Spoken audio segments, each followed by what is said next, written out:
আমার তো আউট করার খুব ইচ্ছা, আমি যদি পারি তো আউট তো সবাইকেই করতে চাই। হ্যাঁ, go for it, that's my dream. মাঠের অভিজ্ঞতা খুবই খুবই খুবই এক্সাইটিং অ্যান্ড ইন্টারেস্টিং। আমি আজকেই প্রথম খেলেছি, প্র্যাকটিস ম্যাচে থাকতে পারিনি, আমি আজকেই প্রথম এসেছি, আজকেই একটু প্র্যাকটিস করে তারপর মাঠে নেমেছি।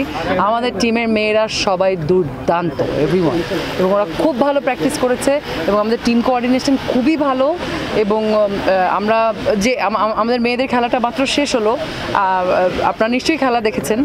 সো পারফরমেন্স আমরা চেষ্টা করেছি খুবই ফোকাস থেকে পারফর্ম করার।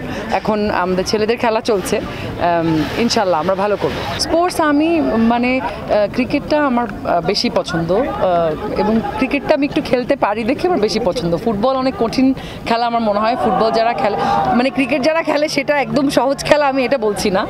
ক্রিকেট আমার ছোটোবেলা থেকেই বেশি পছন্দ ছিল, এই জন্য ক্রিকেট নিয়ে আগ্রহ বেশি আমার। ব্যাটিংয়ের প্ল্যানিং এখন বলা যাবে না, কারণ এটা মাঠেই দেখবেন যে স্ট্র্যাটেজিগুলো তৈরি হয়েছে, এটা মাঠেই হয়েছে। আগেরবার খেলার সময় একটু এক্সপিরিয়েন্স কিছু আছে, যেটা যখন মাঠে আমরা ব্যাটিং করব তখন সবাই দেখলে বুঝতে পারবো।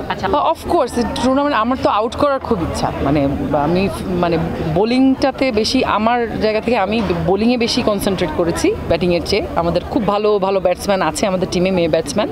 সো আমি খুব ভালো বোলারও আছে, সো আমি বেশি বোলিংয়েই কনসেন্ট্রেট করেছি।